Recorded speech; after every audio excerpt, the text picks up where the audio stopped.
political person. She doesn't happen to be a Republican, and that's okay. When things aren't going good and you get a little help from a Republican, we'll take that too. But your story was just a fantastic story, and we're going to go around the room, each of you. This man was an NFL football player for 10 years, a friend of Tom Brady, and he was hit hard. Yes. And you weren't so strong when you got hit by that little. No, I didn't feel strong at all at that point. Yeah. You were not. You were saying you were not. You didn't feel too powerful. So if we could, we'll go around the room, and if we could start with you, Representative, and congratulations. It's an incredible story. Thank you. Thank you, Mr. President. Thank you, Mr. Vice President. It's such an honor to be here, and it's such an honor to be here amongst all of you survivors. I just can't say how wonderful it is to see your face, and thank you for everything that you have done. I did not know that saying thank you had a political line. I didn't know that. I thought just saying thank you meant thank you, and I do. I sincerely appreciate that, because had you not brought this to the forefront of the HQ, of being able to put this out here, I wouldn't be here today to even have this conversation with you and to be able to talk about the needs of Detroit and talk about the people who really need this. And they need help, and you're here to address that, and I sincerely appreciate that from the both of you, from the bottom of my heart and from the people of my city. Well, you were so incredible as a representative, both in terms of how you got better and what you went through. And your husband sounds like a great gentleman. He went down there and he took care of things, right? He took care of things. That means he loves you, because some husbands would say, let's not bother him. He will do whatever he has to do, right? Yes, he did. So that's, and that was late in the evening you did that, right? And we had the drugstore stocked with the medicine, and that's fantastic. Why don't you say what got you to go late in the night to the drugstore? What got me to go late at night, we were trying to do everything we could. She's real sick, so we kind of in a panic, and she's making phone calls, and once we got the doctor to put in the script. Dr. Arsawala. Oh, I see. That's when I went and get it around. The doctor did a good job? Dr. Arsawala is amazing. He is a world-renowned doctor in the state of Michigan. And if it was he a doctor from a hospital or a local doctor? Or? He's a doctor, a local doctor, but he is in charge of the AMA in Michigan, and he has 9 urgent care clinics. And he has been on Fox with me as well. But Dr. Arsawala is amazing, and he has taken care of my family as well, and I've lost several family members to COVID, all in one household. My cousin Cheryl Fowler was in ICU. She lost her husband. He was turned away from numerous hospitals, as was she, over 4 times. And within 6 hours, she lost her father-in-law, who was turned away numerous times. Her whole family had to be tested, which are 7 family members. Right. And out of those 7 family members, she's had 3 of those test positive, and that is her children. They have tested positive. How are they doing? Thanks to Dr. Arsawala and what you have done, they're doing great. But it can't be just. So they took the hydroxy then? Yes, they did. But it can't be just based on my name and your name. Right. It needs to be something that's readily available to everyone in the city of Detroit. Well, I hear that the governor has gone all out for it, from being totally opposed to it. Now she's all out for it, so that's what I'm hearing. So that's a good thing. I think it's a good thing. It's a great thing. So you might have said when you started that walk or run, what the hell do I have to lose, right? You know my expression. What do I have to lose? I thought about that. Because she was in bad shape. And I understand. Congratulations. It's an incredible story. And I like Democrats. I especially like this Democrat, though, for just the reason you have a beautiful presence, and you're a beautiful couple. And thank you for coming. Thank you. Thank you for having us. I have a feeling she's going to go very much up. She's a good representative right now, but I have a feeling politically, do you have any further political ambitions, you think? I actually did not even aspire to be a state representative, to be perfectly honest. So I don't know. I may have to cross party lines. I may have to work with her and cross party lines. Thank you very much. Thank you, Great honor to have you. Thank you. It's my honor. Both. Please tell us your story. My story is we were on the Diamond Princess, so ground zero, and I didn't get the virus there, although I tested positive there. Didn't learn about it till later. We were flown back thanks to you, we were flown back by the State Department to first. Bad one. Nobody would take the Diamond Princess. Yeah. No other country would take it. Nobody wanted it. It was like, they call it a ghost ship. Not good. So we took it. We were stuck there. It was like we were on a floating petri dish. Yeah. We were watching the bodies get off daily, off into ambulances, taken out one by one. A total of 750 of us over time were taken out. We were more than double the amount of outbreaks if you added everyone in the world at the time other than China, and China wasn't giving us any information. If you added all that up, we doubled the amount of people who had the virus. How many people died ultimately on the ship? The ship was 11 people have died from the Diamond Princess. And so on the plane ride back on the 747 military plane, I woke up with a high fever, over 103. They put me in a quarantine area next to about 8 other people. We landed in Sacramento at Travis Air Force Base, and then they saw me and saw I had a condition, a precondition of Guillain-Barré syndrome, 67 years old. You did have a precondition. I had a precondition. So they flew me, they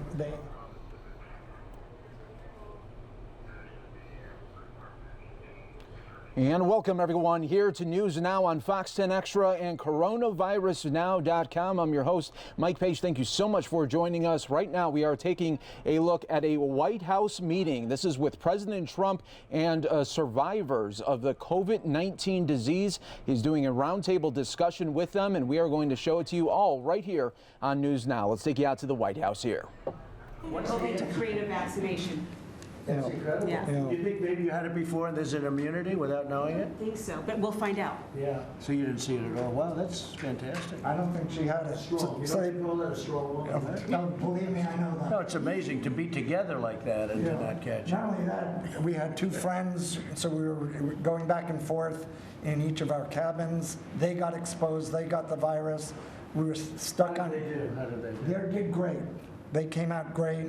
We were stuck on a bus for 6.5 hours with people with the virus. On the plane, people had the virus. She sat next to a husband of a couple who got married on the Diamond Princess. They were in their 40s. And the wife was next to me in the special quarantined area on the plane. The husband was next to her, coughing away when we ended up at. Did you feel comfortable? I put a blanket over my head. Did you cover your head or something? I put a blanket over my head because we were so cold. And the smell from the toilets, the 2 portable toilets on the plane was so bad. And that was on a plane? That was on the cargo plane that you guys had sent for And us. then you had the bus. Well, the bus was first, so that was a very long process getting off the So that was bus. no pleasure either. No, that These was people had it. Yes. A lot of these people. right. It's amazing. the And if use they of- did, like our friend from St. George, he did not have it on the boat, but tested 4 days later at Fort Travis. So he either got it on the plane or on the bus. Do you think it brought you two, do you think it brought you together closer? Or Yeah. Absolutely. I could see it, you know? Absolutely. It brings you together. Does that make any sense? We were separated for In 5 Omaha. weeks. Yeah, 5 weeks, because I was in the biocontainment area in Omaha and then to a lower level of And you were containment. very sick at one point, right? Just the first day on the plane, I had the 103 fever. By the time I got to Omaha, I was okay. I still had symptoms. I still had a cough that stayed with me for about 2.5 weeks. I had shortness of breath for about 4 or 5 days. How bad was that shortness of breath?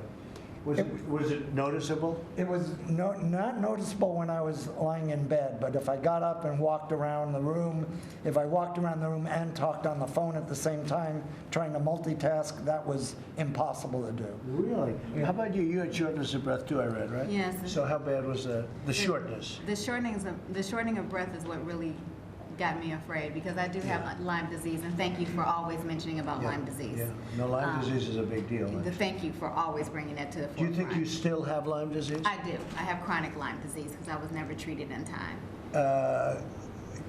Can you get rid of it?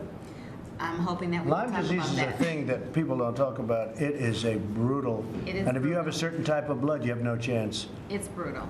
It's brutal. And then on top of having COVID-19 with it is a nightmare. But the Right. breathing is what scared me the most. And I went from 0 to 100. It was from getting tested that day on March 31st to trying to do a few things around the house to just all of a sudden my breathing became labored. So you actually had a hard time breathing. Oh yeah, I was afraid. I was afraid for my life, and until anyone has been in that person's shoes, until you have walked that walk, and sitting there knowing that the hospitals near you are full, the very 2 hospitals that are near you that you have Right, access to right. that you cannot get into, Do you think in retrospect you were better staying home? I was better. You know, because those hospitals, they can be crowded. And I didn't know what my status was. So can you imagine, you don't know what your status is, and if you could get into a hospital, and in the way I was filling up with fluid, my lungs, my breathing being labored, I felt if I didn't get that medication, it was either the medication or die. So you thought you were going to die? I honestly felt I was going to die. And like I tell people, I'm telling my story. I'm telling my truth. I'm not telling anyone else's story. I'm not telling anyone else what to do. I'm telling my story and my truth, and this is how I feel, and these are my words. Well, I'm not going to speak for her, but I don't see her voting for Sleepy Joe Biden. I'm not going to ask her that question. But if she votes for Sleepy Joe, I'd be surprised, okay? Anyway, incredible story. It's such a great story. Thank you.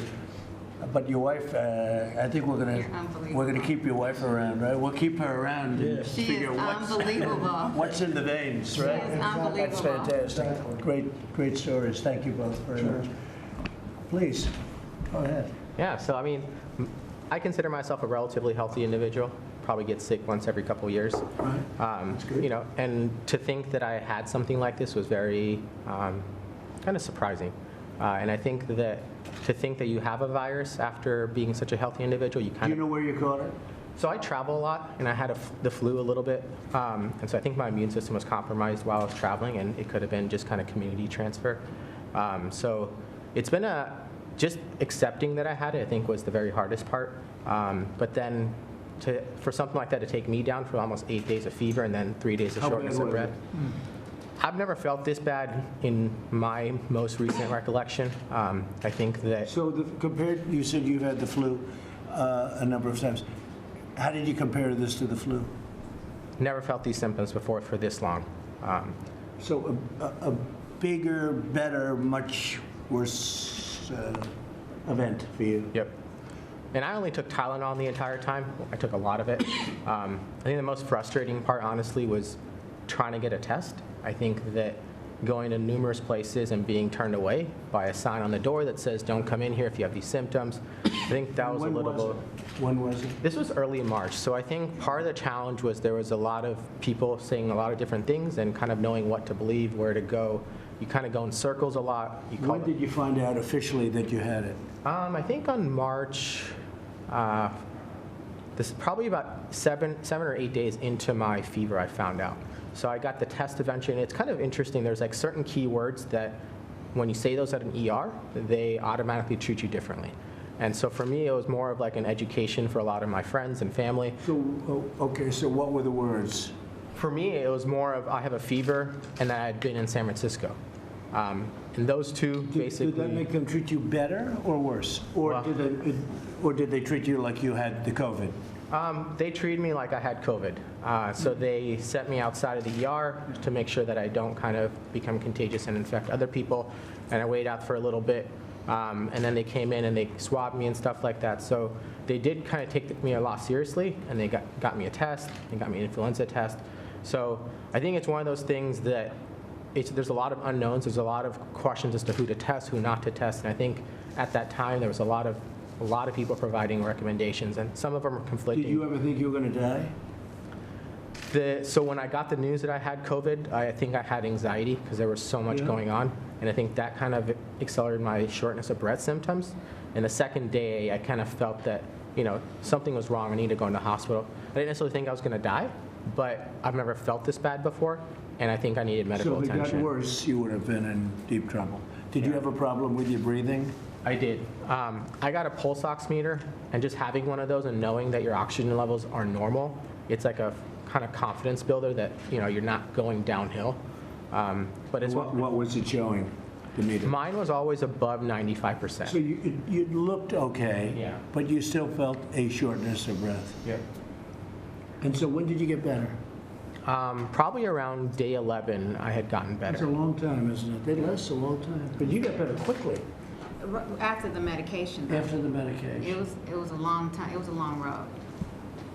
I think just letting people Amazing we know. can't get people to officially, you know, if somebody else endorsed that medication, it would be great. I think you'll have a lot of endorsements if we get a lot of done in Yeah. Detroit. No, by the way, we have tremendous endorsements. But if it was somebody else other than President Trump that put it forward, if some other person put it forward, they'd say, oh, let's go with it. You know, what do you have to lose? They've been taking it for 40 years for malaria, which, by the way, it's an unbelievable malaria pill, unbelievable lupus pill, unbelievable. In fact, the problem we had is people And with with Lyme lupus. disease. Huh? And with Lyme disease. That And was with, my first I treatment heard with Lyme disease too. Yes. No, it's very powerful. But it's incredible because there's so many stories like yours. It's not just, I actually haven't heard a bad story you want to know the truth. You know, normally you'd hear some good ones, some bad ones, and you'd still give it a shot. I haven't heard a bad story. So it's pretty amazing, actually, but that's okay. The word is out. You know, the people get it. These people don't get it, the media, but the people get it. Anyway, well, that's a great story. So you're feeling good now? Yeah. You're going to go conquer the world as a young, handsome guy? How old are you? 34. That's great. You have a great life ahead of you. Congratulations. Thank Great you. job. So, I've seen this man. My story is unlike a lot of these people here. My wife is with me. We both were in Colorado, came back to Arkansas, and on the following Monday, we had mostly her flu-like symptoms. I felt a little bit bad, fatigued, but my symptoms were not bad. I was diagnosed because I took her to the doctor on Tuesday, and the doctor had enough intuition to look at me and could tell that something your was doctor, wrong. your My doctor you local know? primary care, or hers, and I was in the room with You look her. like a very wealthy couple. You agree? I think they're loaded. You know, they got their own doctor deal going. But that's Don't judge a book by its cover. Their little ski trip, you know. Do well. So I think the scary thing about me, because he tested me and I was positive, she also was positive, but I never had fever, I never had respiratory issues. I did have the body aches, the chills, I felt overall bad, but in general, I would have gotten up that Monday morning if she had not been sick. Even though I felt bad, I would have gone to work, I would have continued on my daily routine, and I'm fearful that maybe What do even you do? I'm working sales for a pharmaceutical company. Good. So my fear is that people are not exhibiting symptoms, Now, your but they, wife showed much worse, had a much harder time. yeah, she was bad, but. How but- bad go ahead. did you get? Well, not as bad as some of these, but definitely with that shortness of breath, which actually came later, which is another thing that's And that's interesting. scary, right? It is, and the first few days I just had a really bad headache and fever, low fever, 100.4, enough to make you feel bad, and the chills and the aches. And then that lasted about 5-6 days, and then I thought I was telling people, I'm fine, you know, it was just kind of like a bad flu, it's not that big a deal, and you know, still in quarantine and everything, but it was the second week that then the respiratory Then it came hit. back. So you almost felt you were better and then it came back. Oh yeah, I told people I'm 100%. I mean, not released, but felt strong enough, and then was hit hard. I think it was like that next Wednesday, and then the shortness of breath and I also got a pulse ox, which did make me feel better, but just it came in waves. I mean, I had 3 probably different waves and tested positive again after a month, and I am negative now, but you know it's. How long did it take altogether? Over a month. We were Over a month? we were positive on the the The 12th. first symptoms were March the 9th. Yeah, the first symptoms were the 9th, and I didn't test negative until the 5 days ago. Yeah. That's incredible. How are you now? I'm great. Would you say 100%? I would say 85. Stay away from me, please. Stay away. Keep her away. But Yeah. the people that we were with in Colorado, every adult was positive with COVID-19. And when we returned, we visited friends. How do they all do? How do they all? So far, everybody is fine. No one's gone into the hospital. And I think they're working with us, doing the things we're doing. We're donating blood when necessary. I've done convalescent plasma as well. It seems to be very important. A lot of people, when they recover, they want to donate blood because, you know, your blood is very good for this, right? Absolutely. According to every study we have, it's good. And the only question is it for 1 year or is it for a lifetime? Could be, you know, the measles and things where it's for a lifetime, they say. But it's going to be interesting. We just don't know because it hasn't been here long enough. It could be for a lifetime. Well, that's great. So you donated blood? I actually did convalescent plasma. That's good. That's good. That's Hopefully fantastic. that will be very promising. Congratulations. And you'll be 100% soon, I would imagine. Absolutely. I think I'm almost scared to say 100% because I think I said that before and then took a dive. So I'm good. Well, that's a great story. Thank you very much, both. Thank you. That's great. It's great that it worked out so well. Has anybody, you're okay, you are as good as, do you feel you're as good as you were before this happened? Yes. So that's good. And I think you do, right? I think you're better. I just had, She's a hot political property now. just, you do have, and I think just because of my underlying condition, I do have the tiredness that comes in. The tiredness does kick up and it will come out of nowhere and I just kind of hit, I just kind of plummet. I'm a little surprised they can't do something with your Lyme disease. The Lyme disease is That's because really that's tough. federal. I need you. Yeah, I no, need but you I on mean, that. I could even have you see the doctor over here because White House doctor, ask the White House doctor to come, seriously, because Lyme disease can be very, very bad. Yeah, I don't have But a it doctor also any longer. can be, yeah, it also can, but is it legal for me to allow her to use the White House doctor? You know what, if it's not, I will suffer the repercussions, I don't care. Well, there's. The Democrats might not like that, you know. Well, there are a lot of people in Michigan, and I do have 8 Lyme bills that I am putting forward Really for good, Lyme do disease it. because you cannot get treated in Michigan as a doctor sees fit for Lyme disease. People don't know about Lyme disease, it's a very bad, It's very bad horrible. thing. And So it is something I'm working But on. it is something over a period of time you can treat generally. It also can kill you. Lyme disease, Yes. if you have a certain type blood, you get Lyme disease, Yes. it's over. I'm glad It's you know literally that. over. I I'm think glad you know type O blood is not too good. If you have type O blood, stay out of the woods, right? It's not even the woods. I got this at home at 5 years old You got it at home, in Detroit. but usually it's from a deer tick, right? It is a deer tick. So where did the tick come from? Well, the tick does not discriminate. It will get on anything. So it comes somehow, right? Yes, squirrel, bug, bird, anything. It doesn't discriminate. Well, it's like when I hit a ball into the rough in golf. You know what I say? Enjoy yourself. I'm not going in there. Yeah, Lyme disease is pretty tough. It right? is. It's a bad one. I'd like you to see our doctor before you leave, okay? Thank you. All right? I'm going to just say, because sometimes they do have a very, very powerful antibiotic. And, you know, let's see if we can help you out, okay? So this man, as you can possibly tell by looking, was a great athlete and a great football player. And I didn't know Mark, but he said, Tom Brady says hello to you. Tom Brady's a friend of mine and a great guy and just signed a nice new big contract, right? Sure did.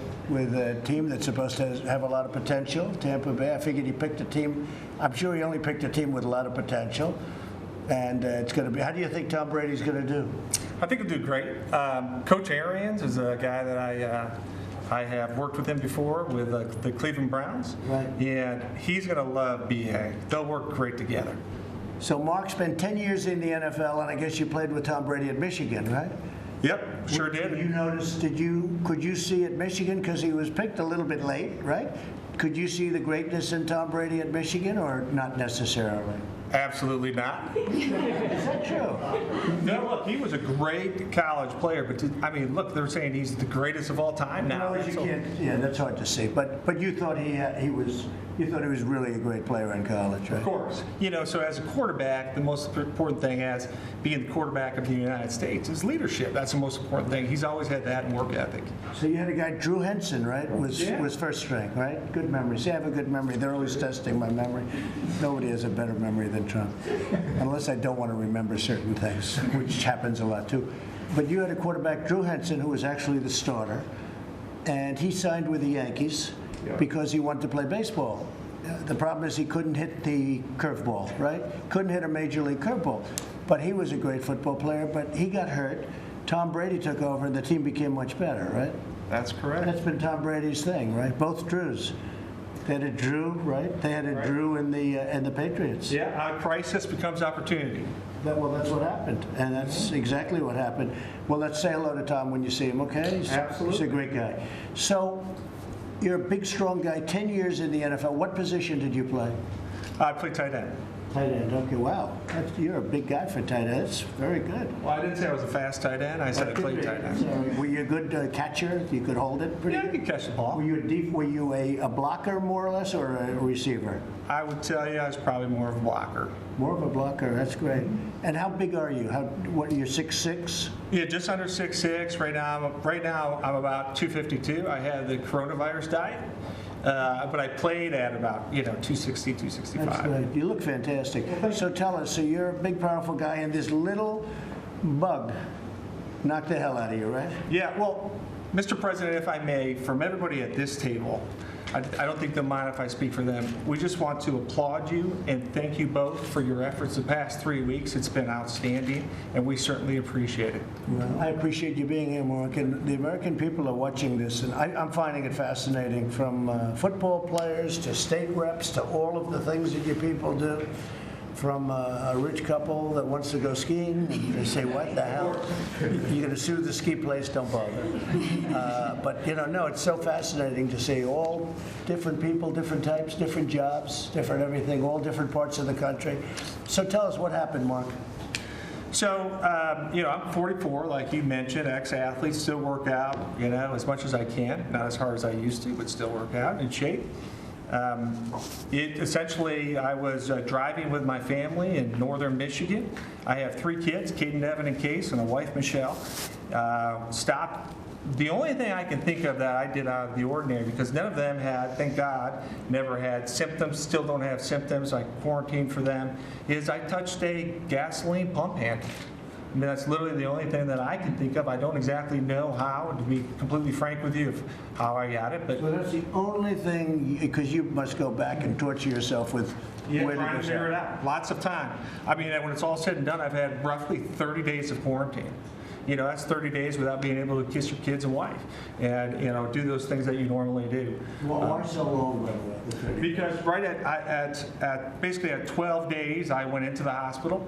I spent another 5 days in the hospital, and when I got out of the hospital, I asked the physician, how long does the quarantine last? And I think the safe and easy answer was 14 days. Right? Now, I'll tell you, I went to Creighton Hospital in Rochester, Michigan. They were fantastic. The physicians, especially the nurses, God bless the nurses and everything they do. My sister Diane is one of them. They were fantastic. They were absolutely fantastic. And for a place where, the one thing I think we've all kind of touched upon is, look, when you're in the hospital, when you're in that position, quite honestly, it's lonely. I don't know if that sounds weak or what, but you're by yourself, right? And so when those nurses really come in and see you, and not allowed. Yeah. Not allowed, right? So when the nurses come in and check your vitals every 3 to 4 hours, it's like, all right, I got somebody to talk to, right? So especially when you start to feel better.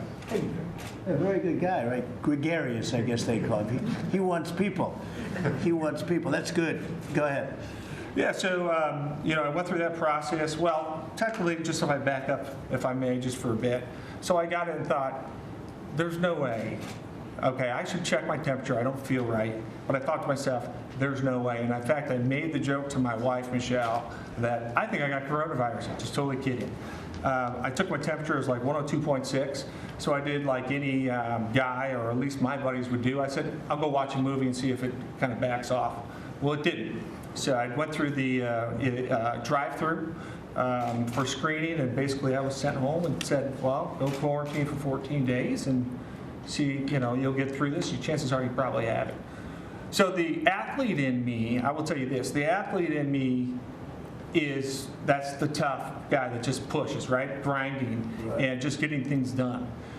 It kind of worked against me here because truthfully, if I could have recognized, hey, stop trying to beat this thing when it's only getting worse, I probably would have went to the hospital sooner. I do not, and I was very aware of not overwhelming hospitals. But my point to you for bringing that up is I probably would have also got out of the hospital much quicker. So instead of a 5-day stay, it possibly would have been a 2 or 3-day stay, especially if they would have prescribed, HCQ. That would have been So fantastic. you took the hydroxy, I did. and that made a big difference. I would say within 12 hours, I already saw improvement. And when I went into the hospital, I was, You were pretty bad for a while. yeah, my pulse ox was 86. So I did not get put on a ventilator or something like that. Certainly, I was provided oxygen support, went on the Z-Pack. So you had the zithromycin and the zinc too?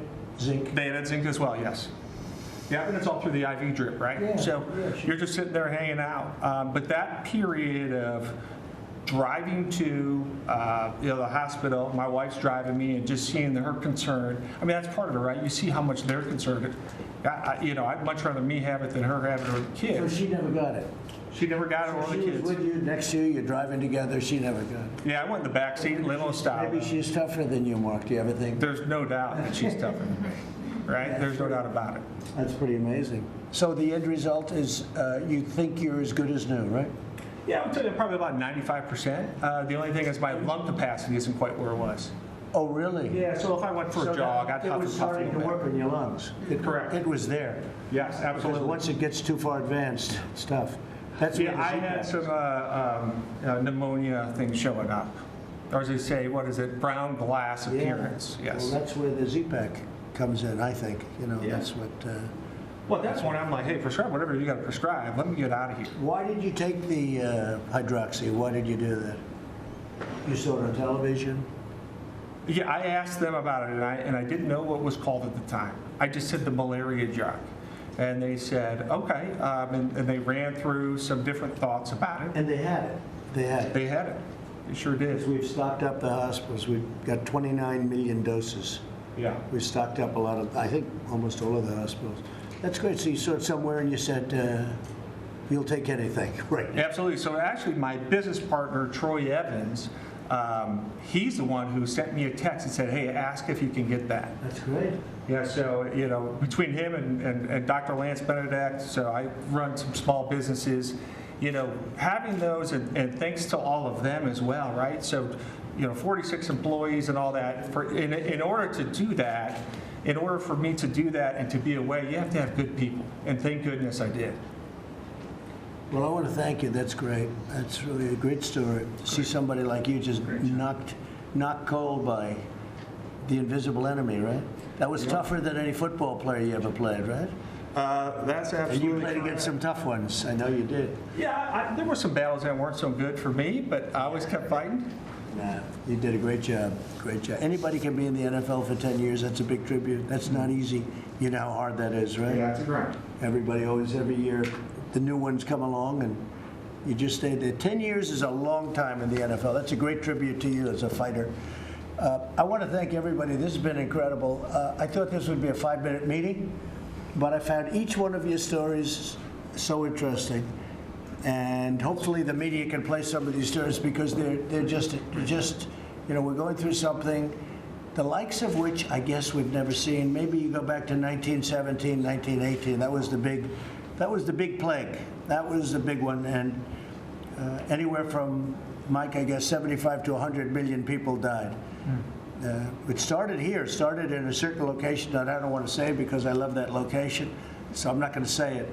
But it started in this country and actually got brought to Europe, and Europe is where it did its, thousands of people died here, large numbers, but in Europe, tens of millions of people died. So we gave them no favor when whoever it is went over to Europe, right? No favor. But not since then have we seen anything like this. And we're winning our battle. We're winning our war. We're going to be announcing some very good things in the near future. The American public's been great, far greater than anybody would have thought. They had minimum numbers of 100,000, and I think we're going to beat that. 100,000 deaths. Can you believe that? That was a minimum. And if we didn't practice what we practiced, and if we did it a different way, because we had a maximum of 2.2 million people. Who knows even if that's right? But the way I look at it, if you cut it in half and cut it in half again, it's 500,000 or 600,000. That's what we lost in the Civil War. It's not acceptable. So we couldn't have done it, to bull through, as we call it, to bull through it, just like treat it like a flu. If we did that, so we made the right moves. Now we have to get our country open again. You all know that. But this was great. I thought, I was talking to Mike, I said, come on, this will take 5 minutes. And it's taken a lot longer than 5 minutes, and that's because I found it so interesting. Just great. And really great. Mike, do you have something to say? I just want to thank all of these courageous Americans. Thank you for being willing to be here and share your story. It is a tribute to your resilience. It's a tribute to those healthcare workers, Mark, that you were talking about, that were there for you. And I just, President and I wanted to have a chance to see all of you and let the country hear your stories, because while we rightly as a nation reflect on the more than 23,000 Americans who have succumbed to the coronavirus, as a tribute to our healthcare workers, we also do well to reflect on more than 44,000 Americans who have fully recovered, and you're among them. And so I want to thank you for sharing your story. It truly gives hope to families that are looking on, who have a loved one who's struggling with coronavirus today. And I just want to promise you that this president, this vice president, and our entire White House coronavirus task force are going to continue to work every day to have more stories like yours across this nation, and until we put the coronavirus in the past, and eventually someday have a vaccine that ends this once and for all. I think so, and I think we're making a lot of progress on vaccines. We're making a lot of progress on maybe a cure, meaning a pill, because I think right now I'd like to have that more than the vaccine. The vaccine takes a little longer because they have to test it for a period of a year or more, and so it's something we're going to come with, and I really think we're making, therapeutically, we're making tremendous progress. And we're going to see whether or not, Mark, whether or not what you did and whether or not what Karen did, whether or not that's a big part of the answer. But I think it's could be a part of the answer. Let's see. It's, as one alternative, but we're going to have numerous alternatives. There's another one just came, the Gilead drug, remdesivir, just came out. Okay. And it didn't come out. It's a highly sophisticated, very, very sophisticated treatment that seems to show good promise also. Well, I want to thank you all. Jeff, could I ask you a question? You're a great reporter and a nice man. Look at you with that mask. That's good. You look very good. You actually look much better, I think. But what do I know? Am I allowed to take Karen over to see the White House doctor, see if we can help her out a little bit with Lyme disease? Because Lyme disease is a problem, and there are some answers. What do you think? Are you guys going to report me for being a horrible human being, for doing something illegal, that I did something illegal? Yes, we can. And then impeach me? Then you'll impeach me because I tried to help her out with her Lyme disease? You think maybe?